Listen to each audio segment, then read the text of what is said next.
ಶ್ರೀ ಗುರುಭ್ಯೋ ನಮಃ. ಹರಿಕಥಾಮೃತ ಸಾರ ಗುರುಗಳ ಕರುಣದಿಂದ ಪಣಿತು ಪೇಳುವೆ ಪರಮ ಭಗವದ್ಭಕ್ತರಿದನಾಧರದಿ ಕೇಳುವುದು. ಹರಿಕಥಾಮೃತ ಸಾರ, ಅದರಲ್ಲಿ ಆರೋಹಣ ತಾರತಮ್ಯ ಸಂಧಿಯಲ್ಲಿ 16ನೇ ಪದ್ಯ. ತಾರತಮ್ಯಾರೋಹಣವ ಬರೆದಾರು ಬಟಿಸುವರು ಪಡಿಸುವರವರ ಲಕ್ಷ್ಮೀ ನಾರಸಿಂಹ ಸಮಸ್ತ ದೇವಗಣಾಂತರಾತ್ಮಕನು. ಪೂರೈಸುವ ಮನೋರಥಂಗಳ ಕಾರುಣಿಗ ಕೈವಲ್ಯದಾಯಕ ದೂರಗೈವ ಸಮಸ್ತ ದುರಿತವ ವೀತ ಭಯ ಶೋಕ. ಎಷ್ಟು ಚೆನ್ನಾಗಿದೆ ನೋಡಿ. ಈ ಆರೋಹಣ ತಾರತಮ್ಯ ಈ ಸಂಧಿ ಏನಿದೆ ಅದನ್ನ ಯಾರು ಬರೆದಾರು ಪಠಿಸುವರ, ಯಾರು ಬರೆದಿ ಓದುತ್ತಾರೋ ಅವರ ಮನೋರಥಂಗಳ, ಅವರ ಮನೋಭಿಷ್ಟವನ್ನ ಸಮಸ್ತ ದೇವಗಣಾಂತರಾತ್ಮಕನು, ಎಲ್ಲಾ ದೇವತೆಗಳ ಅಂತರ್ಯಾಮಿಯಾಗಿ ಇರತಕ್ಕ ಕಾರುಣಿಕ ಕರುಣಾ ಸಮುದ್ರನಾದ ಕೈವಲ್ಯದಾಯಕ ಮೋಕ್ಷವನ್ನ ಕೊಡತಕ್ಕ, ಅಂದ್ರೆ ಮುಕ್ತಿಯನ್ನು ಕೊಡತಕ್ಕ ವೀತ ಭಯ ಶೋಕ, ಭಯ ದುಃಖ ಮುಂತಾದವುಗಳು ಇಲ್ಲದವನಾದ ಶ್ರೀ ಲಕ್ಷ್ಮೀ ನರಸಿಂಹ ದೇವರು ಅದು ಎಲ್ಲ ಕಾಮನೆಯನ್ನ ಪೂರ್ಣ ಮಾಡ್ತಾನೆ, ಅವರಿಗೆ ಬರತಕ್ಕ ಎಲ್ಲ ಪಾಪವನ್ನು ಕೂಡ ನಾಶ ಮಾಡ್ತಾನೆ ಅಂತ ಅರ್ಥ. ಎಷ್ಟು ಸಣ್ಣದಿದು ನೋಡಿ, ಒಂದು 17-18 ಪದ್ಯ ಅಷ್ಟೇ ಇದೆ. ಅದಕ್ಕೆ ಪರಮಾತ್ಮ ಮಹಾ ಅನುಗ್ರಹ ಮಾಡ್ತಾನೆ ಅಂತ ಇದೆ. ಪ್ರಣತ ಕಾಮದನಂಗ್ರಿ ಸಂದರುಶನ ತಪೇಕ್ಷೆಗೆ ಉಳ್ಳವಗೆ ನಿಚ್ಚನಿಗೆ ಎನಿಪುದು ಜಡ ಮೊದಲು ಬ್ರಹ್ಮಾಂತ ತರತಮವು. ಮನವಚನದಿಂ ಸ್ಮರಿಸುವರ ಭವವನದಿ ಶೋಷಿಸಿ ಹೋಗುವುದು ಕಾರಣವೆನಿಸುವುದು ಜ್ಞಾನ ಭಕ್ತಿ ವಿರಕ್ತಿ ಸಂಪದಗೆ. ಪ್ರಣದ ಕಾಮದ ಅಂದ್ರೆ ಯಾರು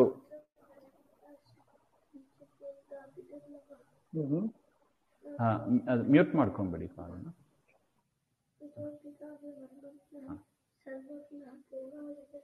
ಪ್ರಣತ ಕಾಮದ ಅಂದ್ರೆ ತನ್ನನ್ನ ನಮಿಸುವರ ಮನೋಭಿಷ್ಟವನ್ನು ಕೊಡತಕ್ಕವನಾದ ಶ್ರೀಹರಿ. ಅಂಗ್ರಿ ಸಂದರ್ಶನದ ಅಪೇಕ್ಷೆ ಉಳ್ಳ ಬಗೆ, ಪರಮಾತ್ಮನನ್ನ ಪಾದಗಳನ್ನ ಕಾಣಬೇಕು ಅಂತ ಯಾರಿಗೆ ಅಪೇಕ್ಷೆ ಇದೆಯೋ, ಅಂದ್ರೆ ಪರಮಾತ್ಮನ ಅಪರೋಕ್ಷವನ್ನ ಪಡಿಬೇಕು ಅಂತ ಯಾರು ಇಚ್ಛೆ ಪಡ್ತಾರಲ್ಲ ಅವರು ತರತಮವು, ಈ ಸಂಧಿಯಲ್ಲಿ ಹೇಳಿದ ತಾರತಮ್ಯ ಮತ್ತು ಜಡ ಮೊದಲು ಬ್ರಹ್ಮಾಂತ, ಜಡದಿಂದ ಪ್ರಾರಂಭ ಮಾಡಿ ಬ್ರಹ್ಮದೇವರವರೆಗೆ ಆ ತರತಮ ಅಂದ್ರೆ ಹೆಚ್ಚು ಕಡಿಮೆ ಅಂದ್ರೆ ತಾರತಮ್ಯ ಇದ್ದೇ ಇದೆ ಹಾಗೆ ಎಂಬ ಒಂದು ಜ್ಞಾನ, ತಾರತಮ್ಯ ಜ್ಞಾನ ಏನಿದೆ ಅದು ನಿಚ್ಚಣಿಗೆ ಎನಿಬಹುದು. ಈ ಜ್ಞಾನವೇ ಅವರಿಗೆ ಒಂದು ಮೆಟ್ಲು ಇದ್ದಾಗೆ. ನಿಚ್ಚಣಿಗೆ ಅಂದ್ರೆ ಏಣಿ ಅಂತ ಹೇಳ್ತಾರೆ ನೋಡು, ಆ ಏಣಿ ಇದ್ದಾಗೆ ಇರ್ತದೆ. ಅದರಿಂದ ಆ ಮೋಕ್ಷಕ್ಕೆ, ಅಪರೋಕ್ಷ ಜ್ಞಾನಕ್ಕೆ ಮುಖ್ಯವಾದ ಒಂದು ವಿಚಾರ ಈ ತಾರತಮ್ಯ. ಅದರಿಂದ ಮನವಚನದಿಂ, ಮನಸ್ಸಿನಿಂದಲೂ ವಾಕ್ಯನಿಂದಲೂ ಸ್ಮರಿಸುವವರ ಭವವನದಿ, ಈ ಸಂಸಾರ ಸಾಗರ ಶೋಷಿಸಿ ಹೋಗುವುದು, ಅದು ಒಣಗಿ ಹೋಗ್ತದೆ. ಯಾರು ಈ ಜ್ಞಾನ ಎಂಬ ನಿಚ್ಚಣಿಗೆಯಿಂದ ಪರಮಾತ್ಮನನ್ನ ಸ್ಮರಿಸ್ತಾರೆ, ಮನಸಾ ವಾಕಿನಿಂದ ಯಾರು ಸ್ಮರಿಸ್ತಾರೆ ಅವರ ಸಂಸಾರ ಸಾಗರವೇ ಒಣಗಿ ಹೋಗ್ತದೆ. ಅವರ ಜ್ಞಾನ ಭಕ್ತಿ ವಿರಕ್ತಿಗೆ ಈ ತಾರತಮ್ಯ ಜ್ಞಾನವೇ ಕಾರಣ ಹಾಗೆ ಅಂತ ಹೇಳ್ತಾರೆ.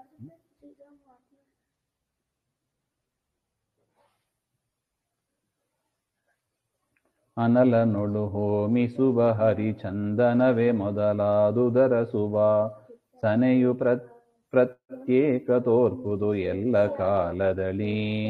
ಧನುಜ ಮಾನವ ದಿವಿಜರವರವರು ಅನುಚಿತೋಚಿತ ಕರ್ಮ ವೃಜಿನಾರ್ಧನನು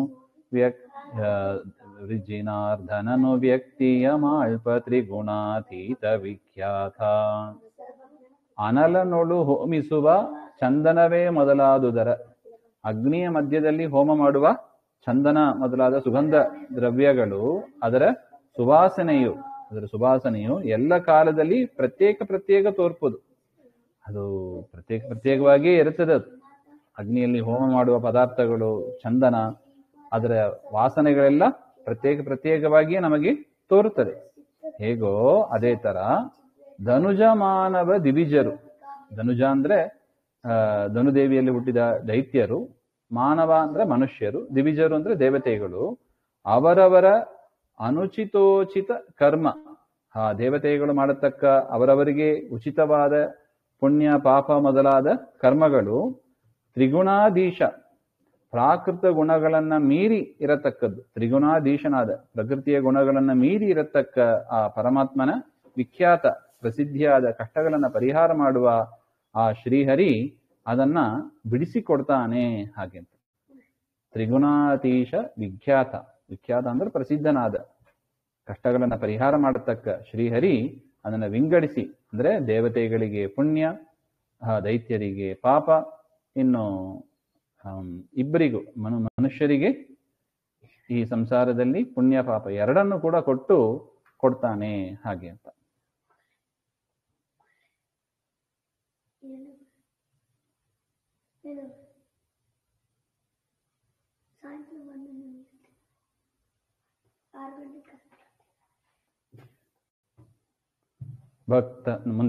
ಭಕ್ತವತ್ಸಲ ಭಾಗ್ಯ ಪುರುಷ ವಿವಿಕ್ತ ವಿಶ್ವಾಧಾರ ಸರ್ವೋದ್ರಿಕ್ತ ದೃಷ್ಟ ದುರ್ಗಮ ದುರ್ವಿಭಾಗ್ಯ ಸ್ವಹಿ ಶಕ್ತ ಶಾಶ್ವತ ಸಕಲ ವೇದೈಕೋಕ್ತ ಮಾನಧ ಮಾನ್ಯ ಮಾಧವ ಸೂಕ್ತ ಸೂಕ್ಷ್ಮ ಸ್ಥೂಲ ತ್ರಿಜಗನ್ನಾಥ ವಿಠಲನು. ಅಂದ್ರೆ ಭಕ್ತವತ್ಸಲ ಭಾಗ್ಯ ಪುರುಷ, ಭಕ್ತವತ್ಸಲನಾದ ಎಲ್ಲಾ ಭಾಗ್ಯಗಳನ್ನು ಹೊಂದಿದವ ಪರಮಾತ್ಮ, ಭಾಗ್ಯ ಪುರುಷ, ಭಾಗ್ಯ ಸ್ವರೂಪನಾದವ, ವಿವಿಕ್ತ ಏಕಾಂತದಲ್ಲಿ ಇರತಕ್ಕವ, ವಿಶ್ವಾಧಾರ ಇಡೀ ಜಗತ್ತಿಗೆ ಆಧಾರನಾದ, ಸರ್ವೋದ್ರಿಕ್ತ ಎಲ್ಲರಿಗಿಂತಲೂ ಉತ್ತಮನಾದವ, ದೋಷ ವಿದೂರ ದೋಷಗಳು ಇಲ್ಲದವನಾದ, ದುರ್ಗಮ ಅವನನ್ನ ಹೊಂದಲು ಅಷ್ಟು ಸುಲಭದಲ್ಲಿ ಹೊಂದಲಿಕ್ಕಾಗದವ, ದುರ್ವಿಭಾವ್ಯ ಅವನನ್ನ ಅರ್ಥ ಮಾಡಿಸಿಕೊಳ್ಳಲು ಸುಲಭ ಅಲ್ಲ. ದೇವರ ಗುಣಗಳು ದೇವರ ರೂಪಗಳು ಅರ್ಥ ಮಾಡಿಸಿಕೊಳ್ಳೋದೇ ಕಷ್ಟ, ಅವನ ಅನುಗ್ರಹದಿಂದಲೇ ಆಗೋದು. ದುರ್ವಿಭಾವ್ಯ ಸ್ವಹಿ, ಸ್ವತಂತ್ರ ಅಂತ ಅರ್ಥ. ಸ್ವಹಿ ಶಕ್ತ ಎಲ್ಲ ಸಾಮರ್ಥ್ಯ ಉಳ್ಳವ, ಎಲ್ಲ ಶಕ್ತಿಗಳಿಗೂ ಆಧಾರನಾದವ, ಶಾಶ್ವತ ನಿತ್ಯದಲ್ಲಿ ಇರತಕ್ಕವ, ಸಕಲ ವೇದೈಕೋಕ್ತ ಎಲ್ಲಾ ವೇದಗಳಿಂದಲೂ ಮುಖ್ಯವಾಗಿ ಪ್ರತಿಪಾದ್ಯನಾದವ. ಎಲ್ಲಾ ವೇದಗಳು ಬೇರೆ ದೇವತೆಗಳನ್ನು ಕೂಡ ಕೊಂಡಾಡುತ್ತದೆ. ಇಂದ್ರ ಸೂಕ್ತ, ಅಗ್ನಿ ಸೂಕ್ತ ಇಂದ್ರನನ್ನು ಅಗ್ನಿದೇವರನ್ನು ಕೊಂಡಾಡುತ್ತದೆ. ಆದರೂ ಕೂಡ ಪರಮ ಮುಖ್ಯ ವೃತ್ತಿಯಿಂದ ಎಲ್ಲಾ ವೇದಗಳು ಕೂಡ ಮುಖ್ಯವಾಗಿ ಪರಮಾತ್ಮನನ್ನೇ ಕೊಂಡಾಡುತ್ತಾ ಇದೆ. ಅಂಥ ಕೀರ್ತಿಗೆ ಪಾತ್ರನಾದವ ಪರಮಾತ್ಮ. ಸಕಲ ವೇದೈಕೋಕ್ತ ಮಾನದ ಭಕ್ತರಿಗೆ ವರವನ್ನು ಕೊಡತಕ್ಕವ, ಮಾನ್ಯ ಎಲ್ಲರಿಂದಲೂ ಪೂಜ್ಯನಾದವ, ಮಾಧವ, ಮಾ ಅಂದ್ರೆ ಲಕ್ಷ್ಮೀ, ಧವ ಅಂದ್ರೆ ಪತಿ ಅಂತ ಅರ್ಥ, ಲಕ್ಷ್ಮೀಪತಿಯಾದವ, ಸೂಕ್ತ ಚೆನ್ನಾಗಿ ಹೊಗಳಲ್ಪಡುವವ, ಸೂಕ್ಷ್ಮ ಭಾರಿ ಸಣ್ಣವ, ಜೀವ ಸ್ವರೂಪವೇ ಅಣು, ಆ ಜೀವನ ಸ್ವರೂಪ ಒಳಗೆ ಅಣುಗಿಂತ ಅಣುವಾಗಿ ಆ ಜೀವನ ಒಳಗೆ ಬಿಂಬನಾಗಿ ಪರಮಾತ್ಮ ಇದ್ದಾನೆಂದ್ರೆ ಎಷ್ಟು ಅಣು ಇರಬೇಕು ನೋಡಿ. ಮತ್ತು ಸ್ಥೂಲ, ಇಡೀ ವಿರಾಟ್ ರೂಪ ನೋಡಿದರೆ ಇಡೀ 14 ಲೋಕ ದೇವರ ಶರೀರದಲ್ಲಿ ಅವಯವದಲ್ಲಿ ಆಶ್ರಯ ಪಡೆದಿದೆ ಅಂದ್ರೆ ಅಷ್ಟು ವಿರಾಟ್ ಸ್ಥೂಲವಾದ ರೂಪವುಳ್ಳವ ಅಂತ ಅರ್ಥ. ಚಿಕ್ಕಿದು ಸಣ್ಣದಾದ ಪದಾರ್ಥಕ್ಕಿಂತ ಸಣ್ಣದು, ದೊಡ್ಡದಾದ ಪದಾರ್ಥಕ್ಕಿಂತಲೂ ದೊಡ್ಡವನಾದವ ಅಂತ ಜಗನ್ನಾಥ ವಿಠಲ, ಜಗತ್ತಿಗೆ ಒಡೆಯನಾದ, ಪ್ರಳಯ ಕಾಲದಲ್ಲಿ ಎಲ್ಲವನ್ನೂ ನುಂಗುವವನಾದ, ಭಕ್ತರ ಪಾಪಗಳನ್ನೆಲ್ಲ ನುಂಗುವವನಾದ ಆ ಜಗನ್ನಾಥ ವಿಠಲ ಆ ರೀತಿಯಾಗಿ ಇದ್ದಾನೆ, ಸರ್ವೋತ್ತಮನಾಗಿದ್ದಾನೆ ಅಂತ ಈ ಸಂಧಿಯಲ್ಲಿ ಹೇಳ್ತಾರೆ.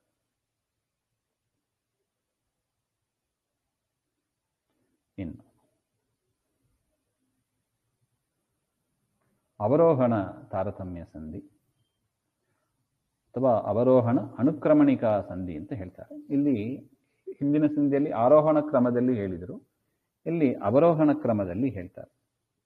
ಹರಿಕಥಾಮೃತ ಸಾರ ಗುರುಗಳ ಕರುಣದಿಂದ ಪಣಿತು ಪೇಳುವೆ, ಪರಮ ಭಗವದ್ಭಕ್ತರಿದನಾದರದಿ ಕೇಳುವುದು.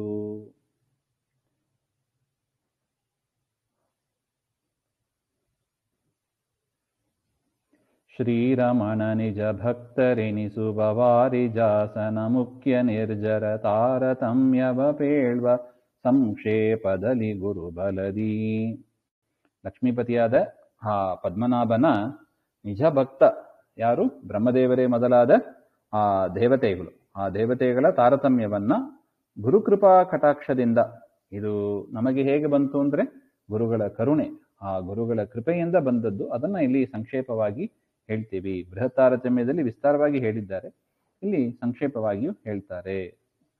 ಆ ಒಂದು ವಿಚಾರವನ್ನ ಆ ರೀತಿಯಾಗಿ ತಿಳ್ಕೋಬೇಕಂತೆ. ಸಂಕ್ಷೇಪವಾಗಿಯೂ ಹೇಳಿಕ್ ಬರಬೇಕು, ವಿಸ್ತಾರವಾಗಿಯೂ ಹೇಳಲಿಕ್ಕೆ ಬರಬೇಕು ಎನ್ನುವ ದೃಷ್ಟಿಯಿಂದ ನಮಗೆ ರಿಪೀಟ್ ಆದಂಗೆ ಕಾಣಿಸ್ತದೆ. ಆದರೆ ಈ ರೀತಿಯಾಗಿ ನಮಗೆ ಜ್ಞಾನ ಬರಬೇಕು ಎಂಬ ಅದಕ್ಕಾಗಿ ಗುರುಗಳು ಸೇರಿಸಿದ್ದಾರೆ.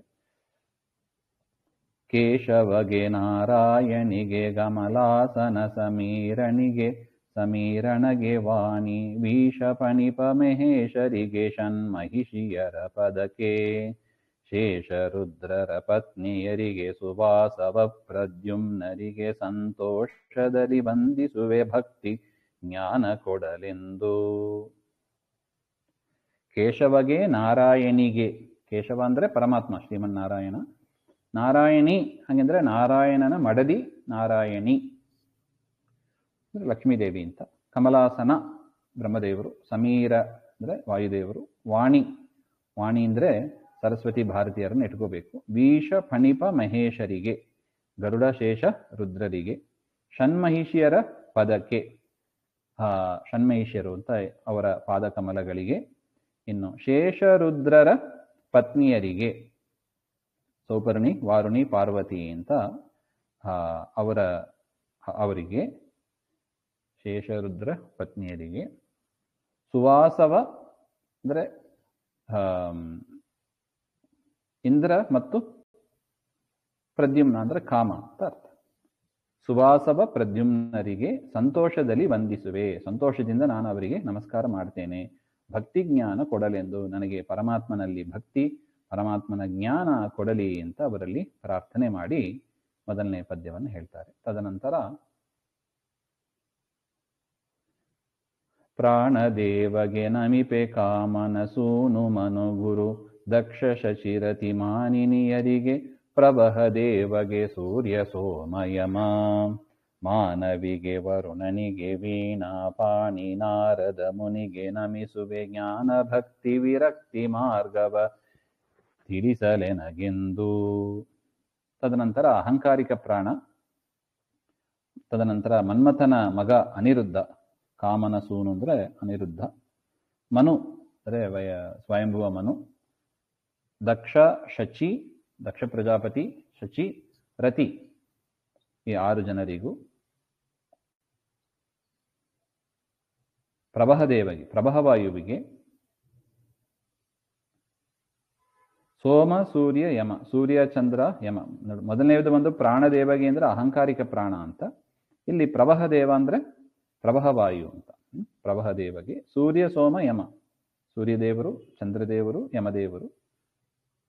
ಮತ್ತು ಮಾನವಿಗೆ ಮನುವಿನ ಹೆಂಡತಿಯಾದ ಶತರೂಪ, ಮನು ಅಂತ ಸ್ವಯಂಭುವ ಮನು ಮೊದಲು ಹೇಳಿದರು, ಮಾನವಿ ಅಂದ್ರೆ ಆ ಸ್ವಯಂಭುವ ಮನುವಿನ ಮಡದಿ ಶತರೂಪಾದೇವಿ. ಈ 4 ಜನರಿಗೂ. ತದನಂತರ ವರುಣನಿಗೆ, ವರುಣದೇವರಿಗೆ, ವೀಣಾಪಾಣಿಯಾದ ನಾರದ ಮುನಿಗೆ ನಮಿಸುವೆ, ನಮಸ್ಕಾರವನ್ನ ಮಾಡುವೆ.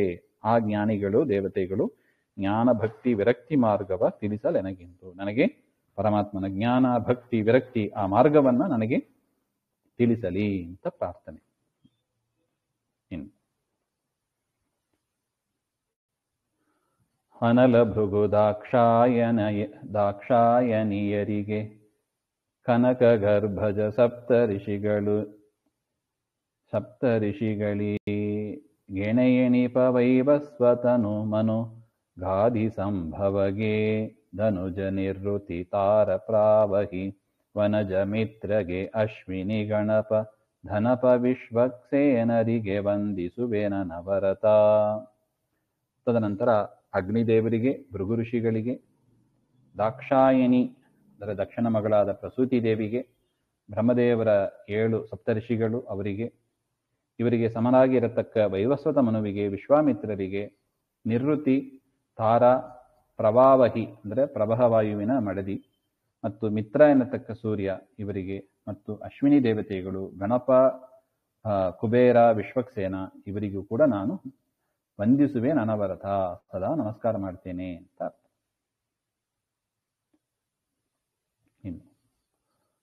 ಉಕ್ತ ದೇವರ್ಗಳನುಳಿದು 85 ಜನರುಗಳು ಮನುಗಳು ಸತ್ಯಶ್ಚಾವನಯಮಳರಿಗೆ ಕರ್ಮಜರೆನಿಸುತ್ತಿಪ್ಪ. ಕಾರ್ತವೀರ್ಯಾರ್ಜುನನೆ ಪ್ರಮುಖ ಶತಸ್ಥರಿಗೆ ಪರ್ಜನ್ಯ ಗಂಗಾದಿತ್ಯಯಮ ಸೋಮಾನಿರುದ್ಧನ ಪತ್ನಿಯರ ಪದಕ್ಕೆ.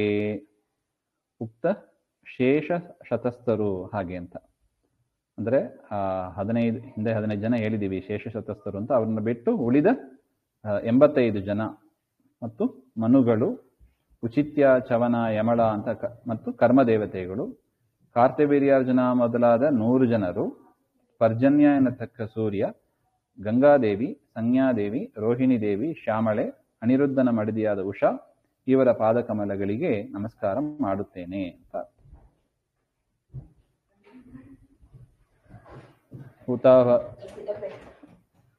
ಹುತಬಹರ್ಧಾಂಗಿನಿಗೆ ಚಂದ್ರನ ಸುತಬುಧಗೆ ನಾಮಾತ್ಮಿಕ ಉಷಾ ಸತಿಗೆ ಛಾಯಾತ್ಮಜ ಶನೈಶ್ಚರ ಗಾನಮಿಪೆ ಸತತ. ಪ್ರತಿ ದಿವಸದಲ್ಲಿ ಬಿಡದೆ ಜೀವ ಪ್ರತತಿ ಮಾಡುವ ಕರ್ಮಗಳಿಗಧಿಪತಿಯನಿಪ ಪುಷ್ಕರಣ ಪಾದಾಂಬುಜಗಳಿಗೆ ನಮಿಪೆ.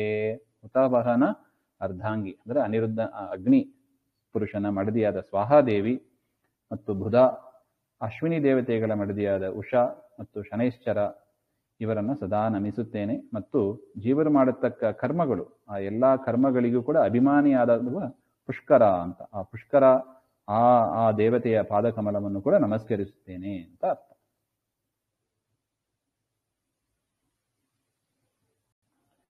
ಆನಮಿಪೆ ಆಜಾನಜರಿಗೆ ಕೃಶಾನುಸೂತರಿಗೆ ಗೋ ವ್ರಜದೊಳಿಹ ಮಾನಿನಿಯರಿಗೆ ಮೌನಿ ಜನ ಶತನ್ಯೂನ ಶತಕೋಟಿ.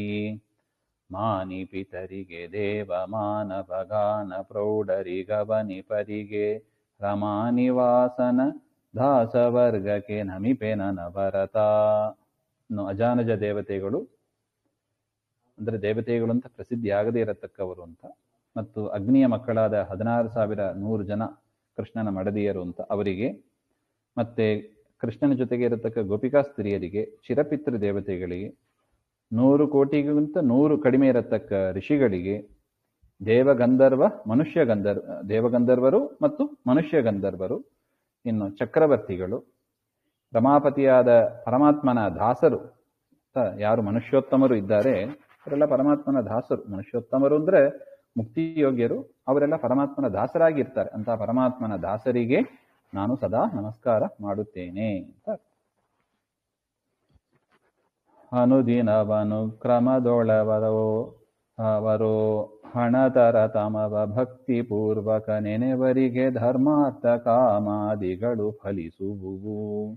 ವನಜ ಸಂಭವ ಮುಖ್ಯ ರವಯವರೆನಿಸುವ ಜಗನ್ನಾಥ ವಿಠಲಗೆ ವಿನಯದಿಂದಲಿ ನಮಿಸಿಕೊಂಡಾಡುತ್ತಿರು ಮರೆಯದಲೇ.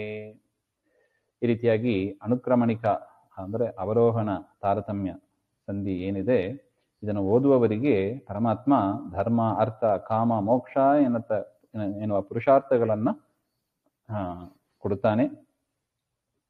ಈ ಬ್ರಹ್ಮಾದಿ ದೇವತೆಗಳ ಒಳಗೆ ಜಗನ್ನಾಥ ವಿಠಲ ಇದ್ದಾನೆ.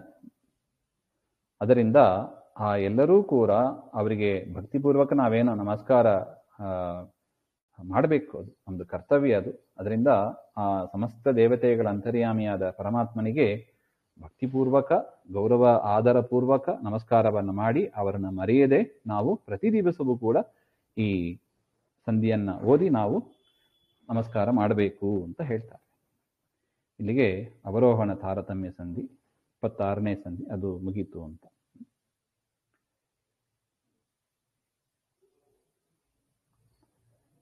ಇನ್ನು ಅನುಕ್ರಮಣಿಕ ತಾರತಮ್ಯ ಸಂಧಿ ಅಂತ ಇದೆ.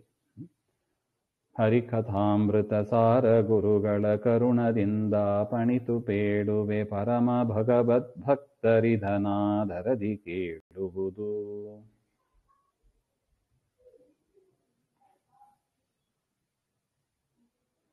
ಮಾನುಷೋತ್ತಮ ಪಿಡಿದು ಸಂಕರುಷನನ ಪರ್ಯಂತರದಿ ಪೇಳಿರುವನುಕ್ರಮಣಿಕೆಯ ಪದ್ಯವನ್ನು ಕೇಳುವರು ಸಜ್ಜನರು.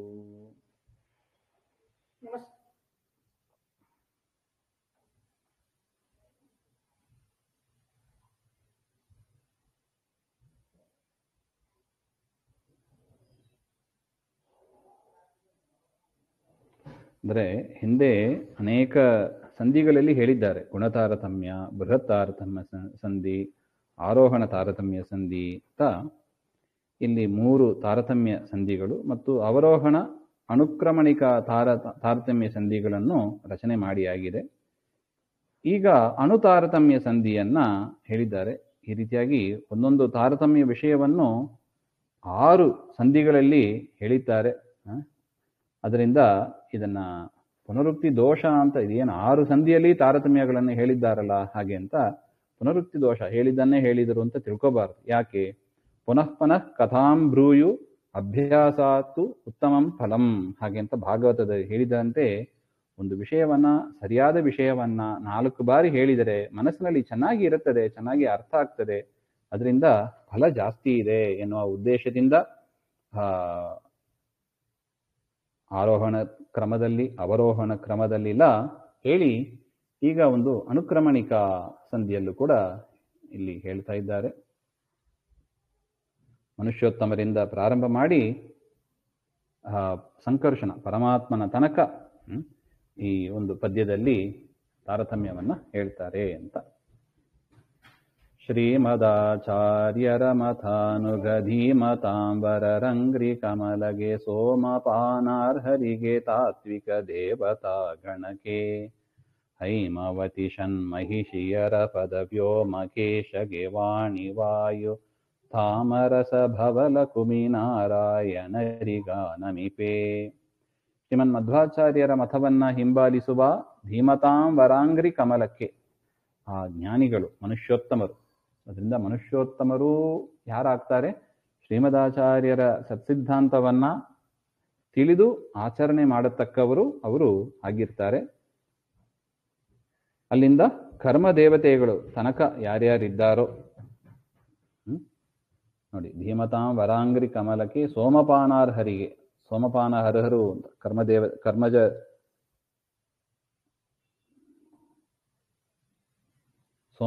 ಸೋಮಪಾನಕ್ಕೆ ಅರ್ಹರಾದ ದೇವತೆಗಳ ತನಕ ನಮಸ್ಕಾರ ಮಾಡಿ ಅಂತ ಅರ್ಥ. ಅದಕ್ಕೆ ಸೋಮಪಾನಕ್ಕೆ ಯೋಗ್ಯರು ಅಂದ್ರೆ 100 ಜನ ಇದ್ದಾರೆ. ಅದರಲ್ಲಿ ಮೇಲಿನ 15 ಜನರನ್ನ, ಇಂದ್ರಾದಿ 15 ಜನರನ್ನ ಬಿಟ್ಟು ಉಳಿದ ಶೇಷ ಶತಸ್ಥರು ಅಂತ ಏನಿದ್ದಾರೆ ಅವರು ಅಂತ 85 ಜನ, ಅವ್ರನ್ನ ಇಟ್ಕೋಬೇಕು ಅಂತ.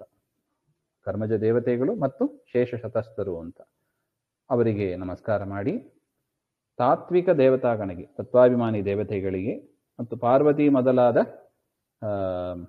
ಸೌಪರ್ಣಿ, ವಾರಣಿ, ಪಾರ್ವತಿ ಅಂತ 3 ಜನ ಮತ್ತು ಕೃಷ್ಣನ ಜಾಂಬವತಿ ಮೊದಲಾದ ಷಣ್ಮಹಿಷಿಯರು, ವ್ಯೋಮಕೇಶ ಅಂದರೆ ರುದ್ರದೇವರಿಗೆ, ವಾಣಿ ಅಂದರೆ ಸರಸ್ವತಿ ದೇವಿ ಭಾರತೀ ದೇವಿಯರಿಗೆ, ವಾಯುದೇವರಿಗೆ, ಬ್ರಹ್ಮದೇವರಿಗೆ, ತಾಮರಸಭವ ಅಂದರೆ ಕಮಲದಲ್ಲಿ ಹುಟ್ಟಿದಂಥ ಬ್ರಹ್ಮದೇವರು ಅಂತ, ಲಕ್ಷ್ಮೀದೇವಿಗೆ ಮತ್ತು ನಾರಾಯಣ ಇವರೆಲ್ಲರಿಗೂ ಕೂಡ ನೋಡಿ ಒಂದೇ ಪದ್ಯದಲ್ಲಿ ಹೇಳಿದ್ದಾರೆ.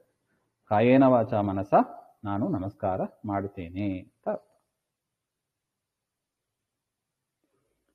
ಶ್ರೀಮತಾಂಬರ ಶ್ರೀಪತೆ ಸತ್ಕಾಮಿತ ಪ್ರದ ಸೌಮ್ಯ ತ್ರಿಕಗುದ್ಧಾಮ ತ್ರಿಚತುಷ್ಪಾದ ಪಾವನ ಚರಿತ ಚಾರ್ವಾಂಗ ಗೋಮತಿ ಪ್ರಿಯ ಗೌಣ ಗುರುತಮ ಸಾಮಗಾಯನ ಲೋಲ ಸರ್ವಸ್ವಾಮಿ ಮಮ ಕುಲದೈವ ಸಂತೆ ಸುಬದು ಸಜ್ಜನರ. ಶ್ರೀಮತಾಂಬರ ಶ್ರೀಮಂತರಾದ ಸತ್ಯಲೋಕಾಧಿಪತಿಯಾದ ಬ್ರಹ್ಮದೇವರಿಂದ ಪ್ರಾರಂಭ ಮಾಡಿ ಅವರಿಗಿಂತಲೂ ಸಂಪದ್ಭರಿತರಾದ ಅರ್ಥ. ಸತ್ಕಾಮಿತ ಪ್ರದ ಸಜ್ಜನರ ಮನೋಭೀಷ್ಟವನ್ನು ಕೊಡತಕ್ಕವನಾದ ಪರಮಾತ್ಮ ಅಂತ ಅರ್ಥ. ಬ್ರಹ್ಮದೇವರಿಗಿಂತ ಸಂಪತ್ ಪಡೆದವ ಅಂದ್ರೆ ಯಾರು? ಪರಮಾತ್ಮನೇ. ಮತ್ತು ಸಜ್ಜನರ ಮನೋಭೀಷ್ಟವನ್ನು ನೆರವೇರಿಸುವವ ಯಾರು? ಪರಮಾತ್ಮನೇ. ಸೌಮ್ಯ ಮೃದು ಸ್ವಭಾವನಾದ ತ್ರಿಕಗುಬ್ಧಾಮ ಶ್ವೇತದ್ವೀಪ, ಅನಂತಾಸನ, ವೈಕುಂಠ ಅಂತ 3 ಮನೆಗಳು ಇರತಕ್ಕ ಚತುಷ್ಪಾದ, ತ್ರಿಚತುಷ್ಪಾದ ಅಗ್ನಿ ಅಂತರ್ಯಾಮಿಯಾಗಿ ಪ್ರಾತಃಸವನ, ಮಾಧ್ಯಸವನ, ಮಾಧ್ಯಂದಿನ ಸವನ, ಸಾಯಂ ಸವನ ಅಂತ ಪರಮಾತ್ಮನ 3 ರೂಪಗಳು ಇರತಕ್ಕದ್ದು. ಆ 3 ರೂಪಗಳುಳ್ಳ ಪರಮಾತ್ಮ ಚತುಷ್ಪಾದ, 4 ವಿಧವಾದ ಅಂಶಗಳು. ಹಾಗೆಂದರೆ ಅನಂತಾಸನ, ವೈಕುಂಠ, ನಾರಾಯಣ ಅಂತ 3 ಅಂಶಗಳು ಬ್ರಹ್ಮಾಂಡದ ಹೊರಗೆ ಇದೆ, ಒಂದು ಅಂಶದಿಂದ ಬ್ರಹ್ಮಾಂಡದ ಒಳಗೆ ಪರಮಾತ್ಮ ಇದ್ದಾನೆ ಹಾಗೆ ಅಂತ. ಅದರಿಂದ ಚತುಷ್ಪಾದ್, 4 ಅಂಶಗಳಿಂದ ಕೂಡಿದ ಪರಮಾತ್ಮನ ಪಾವನ ಚರಿತ್ರ. ಆ ಪರಮಾತ್ಮನ ಚರಿತ್ರ ಅದು ಮಂಗಳಕರವಾದದ್ದು, ಪವಿತ್ರವಾದದ್ದು. ಆ ಪರಮಾತ್ಮನ ಮಹಿಮೆಯನ್ನ ಹೇಳುವವರು, ಕೇಳುವವರು, ಓದುವವರು ಎಲ್ಲರೂ ಕೂಡ ಪವಿತ್ರರಾಗ್ತಾರೆ. ಅದರಿಂದ ದೇವರಿಗೆ ಪಾವನ ಚರಿತ ಅಂತ ಹೆಸರು. ಚಾರ್ವಾಂಗ, ಅದ್ಭುತವಾದ ಮನೋಹರವಾದ ಶರೀರದ ಅವಯವಗಳು ಉಳ್ಳವನಾದ ಗೋಮತಿ ಪ್ರಿಯ. ಗೋಮತಿ ತೀರದಲ್ಲಿ ಕೃಷ್ಣನ ದೇವಸ್ಥಾನ ಇದೆ, ಅಲ್ಲಿ ಕೃಷ್ಣನ ವಿಶೇಷ ಸನ್ನಿಧಾನ ಇದೆ ಹಾಗೆ ಅಂತ ಪುರಾಣಗಳಲ್ಲಿ ಭಾಗವತ ಸ್ಕಂದದಲ್ಲಿಲ್ಲ ಕೂಡ ಇದೆ.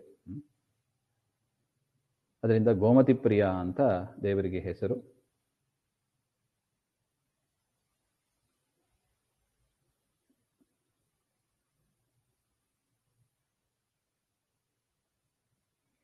ಗೋಮತ್ಯಾಂ ಕೃಷ್ಣ ಸನ್ನಿಧೌ ಹಾಗೆ ಅಂತ ವಚನ ಇದೆ.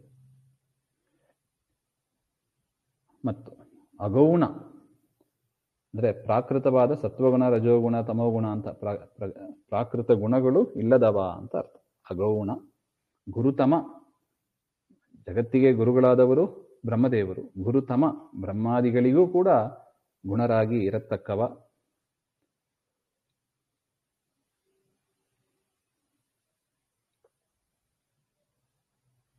ಅಥವಾ ಮುಕ್ತರಿಗೂ ಕೂಡ ಗುರುವಾಗಿರತಕ್ಕವ ಅಂತ ಅರ್ಥ ಬರುತ್ತದೆ.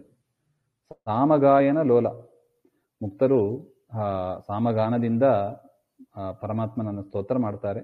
ಅದರಿಂದ ಭಾರಿ ಪ್ರೀತನಾಗುವವ, ಸಂತೋಷ ಪಡುವವ ಅಂತ ಅರ್ಥ. ಸಾಮಗಾಯನ ಪ್ರಿಯ, ಸಾಮಗಾನ ಲೋಲ. ಸರ್ವಸ್ವಾಮಿ, ರಮಾಬ್ರಹ್ಮಾದಿ ಎಲ್ಲರಿಗೂ ಕೂಡ ಒಡೆಯನಾದವ. ಮಮ ಕುಲದೈವ, ನಮ್ಮ ಕುಲಸ್ವಾಮಿಯಾದ ಶ್ರೀಪತೆ, ಲಕ್ಷ್ಮೀಪತಿಯಾದ ಶ್ರೀ ನರಸಿಂಹದೇವರೇ, ಸಜ್ಜನರ ಸಂತೈಸುವೆನು, ಸಜ್ಜನರನ್ನ ಕಾಪಾಡು ಹಾಗೆ ಅಂತ ಪ್ರಾರ್ಥನೆ ಮಾಡ್ತಾ ಇದ್ದಾರೆ. ರಾಮ ರಾಕ್ಷಸ ಕುಲ ಭಯಂಕರ ಸಾಮಜೇಂದ್ರ ಪ್ರಿಯ ಮನೋ ವಾಚಾಮ ಗೋಚರ ಚಿತ್ ಸುಖಪ್ರದ ಚಾರುತರ ಚರಿತ ಭೂಮ ಭೂಸ್ವರ್ಗಾಪವರ್ಗದ ಕಾಮಧೇನು ಸುಕಲ್ಪತರು ಚಿಂತಾಮಣಿಯು ಎಂದೆಣಿಪೆ ನಿಜ ಭಕ್ತರಿಗೆ ಸರ್ವತ್ರ. ಪರಮಾತ್ಮ ರಾಮ, ದೇವರಿಗೆ ರಾಮ ಅಂತ ಯಾಕೆ ಹೆಸರು? ಲೋಕರಮಣ, ಇಡೀ ಲೋಕಕ್ಕೆ ಆನಂದವನ್ನು ಕೊಡ್ತಾನೆ. ಲೋಕರಮಣನಾದ್ದರಿಂದ ಅವನಿಗೆ ರಾಮ ಅಂತ. ರಾಕ್ಷಸ ಕುಲ ಭಯಂಕರ, ರಾಕ್ಷಸರಿಗೆ, ದೈತ್ಯರಿಗೆ, ಆ ವಂಶದವರಿಗೆ ಭಯವನ್ನು ಉಂಟು ಮಾಡತಕ್ಕವ. ಸಾಮಜೇಂದ್ರಿಯ ಪ್ರಿಯ, ಸಾಮಜ ಹಾಗೆಂದರೆ ಆನೆಗಳು ಅಂತ. ಸಾಮಜೇಂದ್ರ ಅಂದರೆ ಗಜೇಂದ್ರ ಅಂತ ಅರ್ಥ. ಆ ಗಜೇಂದ್ರನಿಗೆ ಅವನ ಸ್ತೋತ್ರಕ್ಕೆ ಮೆಚ್ಚಿ ಮೊಸಳೆಯಿಂದ ಕಾಪಾಡಿದವ ಅಂತ. ಸಾಮಜೇಂದ್ರ ಪ್ರಿಯ ಹಾಗೆ ಅಂತ. ಮನೋವಾಚಾಂ ಅಗೋಚರ, ಮನಸ್ಸಿಗೂ ವಾಕಿಗೂ ಗೋಚರನಾಗದವ, ತಿಳಿಯಲು ಸಾಧ್ಯ ಇಲ್ಲದವ, ದೇವರನ್ನ ಸಂಪೂರ್ಣವಾಗಿ ತಿಳಿಯಲು ಸಾಧ್ಯ ಇಲ್ಲ. ಮನೋಭಿಮಾನಿ ರುದ್ರದೇವರು, ವಾಗಭಿಮಾನಿ ಸರಸ್ವತಿ ಭಾರತೀಯರು, ಚಿತ್ತಕ್ಕೆ ಅಭಿಮಾನಿ ಬ್ರಹ್ಮವಾಯುಗಳು. ಈ ರೀತಿಯಾಗಿ ಇವರಿಂದಲೂ ಕೂಡ ಸಂಪೂರ್ಣವಾಗಿ ದೇವರನ್ನ ತಿಳಿಯಲಿಕ್ಕೆ ಸಾಧ್ಯ ಇಲ್ಲ ಹಾಗೆಂತ.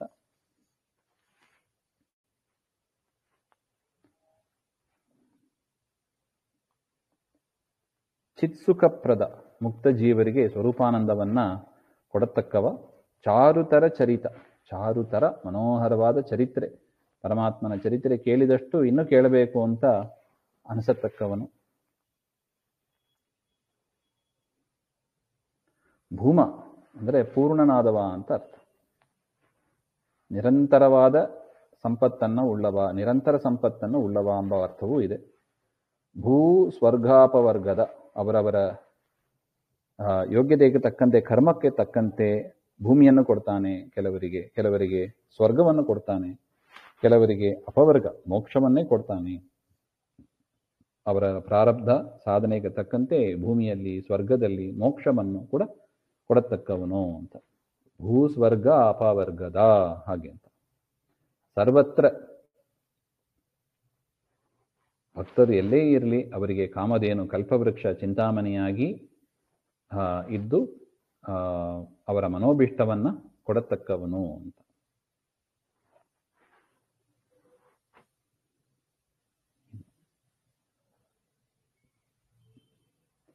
ಸ್ವರ್ಣವರ್ಣ ಸ್ವತಂತ್ರ ಸರ್ವಗ ಕರ್ಣಹೀನ ಸುಷಯ್ಯ ಶಾಶ್ವತ ವರ್ಣ ಚತುರಾಶ್ರಮ ವಿವರ್ಜಿತ ಚಾರುತರ ಸ್ವರಥ ಅರ್ಣ ಸಂಪ್ರತಿಪಾದ್ಯ ವಾಯು ಸುಪರ್ಣ ವರವಹನ ಪ್ರತಿಮ ವಟ ಪರ್ಣ ಶಯನಾಶ್ಚರ್ಯತಮ ಸಚ್ಚರಿತ ಗುಣಭರಿತ. ಸ್ವರ್ಣವರ್ಣ, ಸುವರ್ಣವರ್ಣೋ ಹೇಮಾಂಗು ಅಂತ ಸಹಸ್ರನಾಮದಲ್ಲಿ ಬರುತ್ತದೆ ನೋಡಿ. ಬಂಗಾರದಂಥ ಬಣ್ಣ ಅಂತ ಅರ್ಥ. ಹಿರಣ್ಮಯ ವಪುಹು ಅಂತ ಸಂಧ್ಯಾವಂದನೆ ಹೇಳುವಾಗ ಹೇಳ್ತೀವಿ ನೋಡಿ, ಅದೇ ಸುವರ್ಣವರ್ಣ. ಸ್ವತಂತ್ರನಾದವ, ಸರ್ವಗ ಎಲ್ಲ ಕಡೆ ವ್ಯಾಪ್ತನಾದವ, ಕರ್ಣಹೀನ ಸುಷಯ್ಯ. ಹಾಗೆ ಯಾರ ಕರ್ಣಹೀನ ಅಂದ್ರೆ ಸರ್ಪಗಳು ಅಂತ. ಸರ್ಪಗಳಿಗೆ ಕಿವಿ ಇಲ್ಲ.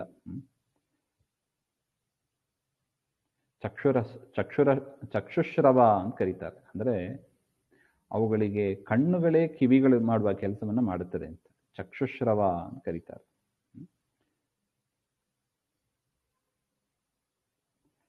ಅದರಿಂದ ಕರ್ಣಹೀನ ಅಂದ್ರೆ ಶೇಷದೇವರು, ಅವರೇ ಹಾಸಿಗೆಯಾಗಿ ಉಳ್ಳವ. ಕರ್ಣಹೀನ ಸುಷಯ್ಯ ಅಂತ ಅರ್ಥ.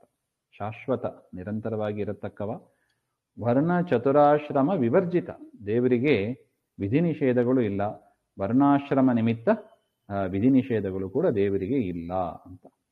ವರ್ಣ ವಿವರ್ಜಿತ, ಬ್ರಾಹ್ಮಣ ಕ್ಷತ್ರಿಯ ಮುಂತಾದ ವರ್ಣಕ್ಕೆ ಸೇರಿದವ, ವರ್ಣಗಳನ್ನು ಮೀರಿದವ ಅಂತ ಅರ್ಥ. ಚತುರಾಶ್ರಮ ವಿವರ್ಜಿತ, ಬ್ರಹ್ಮಚರ್ಯ ಮುಂತಾದ ಆಶ್ರಮಗಳನ್ನು ಕೂಡ ಮೀರಿದವ ದೇವರು. ಅದೇ ವಿಧಿ ನಿಷೇಧ ಇಲ್ಲ ಅಂತ ಒಟ್ಟು. ಚಾರುತರ, ಲಕ್ಷ್ಮಿಯ ಮನಸ್ಸನ್ನು ಕೂಡ ಎಳೆಯತಕ್ಕವ, ಅಂತಹ ಸುಂದರ ರೂಪವುಳ್ಳವ. ಸ್ವರಥ, ಸ್ವರಮಣ ಅಂತ ಅರ್ಥ. ಅರ್ಣ ಸಂಪ್ರತಿಪಾದ್ಯ. ಅರ್ಣ ಅಂದ್ರೆ ಅಕ್ಷರಗಳು, ಮಂತ್ರಾಕ್ಷರಗಳು, ಅವುಗಳಿಂದ ಪ್ರತಿಪಾದ್ಯ ಅಂತ ಅಂದ್ರೆ ವೇದ ಪ್ರತಿಪಾದ್ಯ ಅಂತ ಅರ್ಥ. ವಾಯು ಸುಪರ್ಣ ವರವಾಹನ, ದೇವರಿಗೆ ವಾಯುವಾಹನನಾಗಿಯೂ ಇರ್ತಾನೆ. ಅಂದ್ರೆ ವಾಯುದೇವರ ಮೇಲೆ ಕೂತು ಸಂಚಾರ ಮಾಡ್ತಾನೆ. ಸುಪರ್ಣ ಅಂದ್ರೆ ಗರುಡ ದೇವರು, ಗರುಡ ವಾಹನನಾಗಿಯೂ ಕೂಡ ದೇವರು ಸಂಚಾರ ಮಾಡ್ತಾನೆ ಅಂತ ಅರ್ಥ.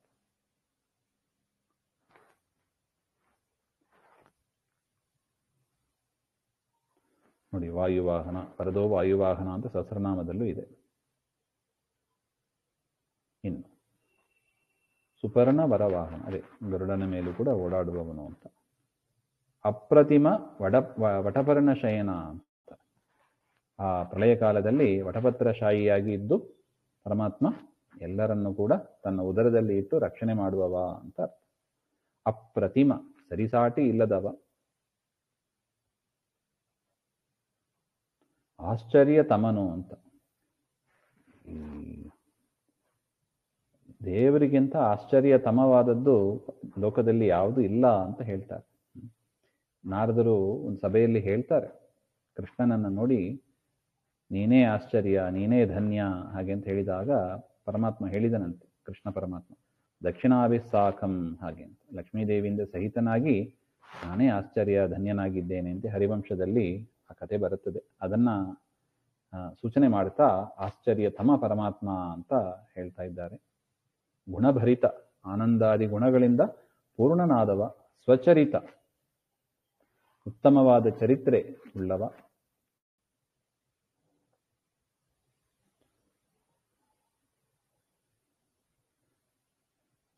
ಅಗಣಿತ ಸುಗುಣಧಾಮ ನಿಶ್ಚರ ಸ್ವಗತ ಭೇದ ವಿಶೂನ್ಯ ಶಾಶ್ವತ ಜಗದ ಜೀವಾದ್ಯಂತ ಭಿನ್ನ ಭಿನ್ನ ಪರಿಪಾಲ. ಭಿನ್ನಾಪನ್ನ, ಭಿನ್ನ ಆಪನ್ನ ಪರಿಪಾಲ ಅಂತ. ಜಗದ ಜೀವಾದ್ಯಂತ ಭಿನ್ನಾಪನ್ನ ಪರಿಪಾಲ. ತ್ರಿಗುಣ ವರ್ಜಿತ ತ್ರಿಭುವನೇಶ್ವರ ಹಗಲಿರುಳು ಸ್ಮರಿ ಹಗಲಿರುಳು ಸ್ಮರಿ ಸುತಲಿ ಹರ ಬಿಟ್ಟಗಲ ತ್ರಿಜಗನ್ನಾಥ ವಿಠಲ ವಿಶ್ವವ್ಯಾಪಕನು. ಅಗಣಿತ ಸುಗುಣಧಾಮ, ಗಣನೆಗೆ ಬರದಕ್ಕಷ್ಟು ಅನಂತ ಗುಣಗಳಿಂದ ತುಂಬಿದವ. ನಿಶ್ಚಲ, ಚಲನೆ ಇಲ್ಲದೇನೆ. ಸದಾ ಕಾಲದಲ್ಲೂ ಗುಣಗಳು ನಿಶ್ಚಲವಾಗಿ ದೇವರಲ್ಲಿ ಇರುತ್ತವೆ ಅಂತ. ಅವನನ್ನು ಬಿಟ್ಟು ಹೋಗೋದೇ ಇಲ್ಲ, ಗುಣಪೂರ್ಣನಾಗಿ ಸದಾ ಇರ್ತಾನೆ. ಸ್ವಗತ ಭೇದ ವಿಶೂನ್ಯ, ದೇವರಿಗೂ ದೇವರ ಅವಯವಕ್ಕೂ, ದೇವರಿಗೂ ದೇವರ ಆಯುಧಗಳಿಗೂ, ದೇವರಿಗೂ ದೇವರ ಕರ್ಮಗಳಿಗೂ ದೇವರಿಗೂ ಅವತಾರ ರೂಪಗಳಿಗೂ ಯಾವ ಭೇದವೂ ಇಲ್ಲ. ಸ್ವಗತ ಭೇದ ವಿಶೂನ್ಯ, ಶಾಶ್ವತ, ಅನಾದಿ ಅನಂತ ಕಾಲದಲ್ಲಿ ಏಕಪ್ರಕಾರವಾಗಿ ಇರತಕ್ಕವ. ಜಗದ ಜೀವ ಅತ್ಯಂತ ಭಿನ್ನ, ಅಂದರೆ ಈ ಜಡಕ್ಕಿಂತಲೂ ಜೀವರಿಗಿಂತಲೂ ಅತ್ಯಂತ ಭಿನ್ನನಾದವ. ಅದಕ್ಕೆ ಜೀವರನ್ನ ದೇವರು ಅಂತ ಹೇಳಬಾರ್ದು. ಜೀವರು ಬೇರೆ, ಪರಮಾತ್ಮ ಬೇರೆ.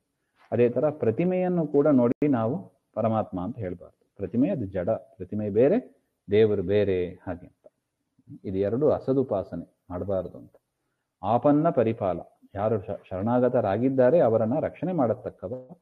ತ್ರಿಗುಣ ವರ್ಜಿತ, ಪ್ರಕೃತಿಯ ಗುಣಗಳಾದ ಸತ್ವಗುಣ, ರಜೋಗುಣ, ತಮೋಗುಣಗಳು ಇಲ್ಲದವ ಅಂತ. ತ್ರಿಭುವನೇಶ್ವರ, ಮೂರು ಲೋಕಗಳಿಗೂ ಒಡೆಯನಾದವ. ಮೂರು ಲೋಕ ಅಂದ್ರೆ 14 ಲೋಕವನ್ನು ಇಟ್ಕೋಬೇಕು, ಅದಕ್ಕೆ ಒಡೆಯನಾದವ ಅಂತ.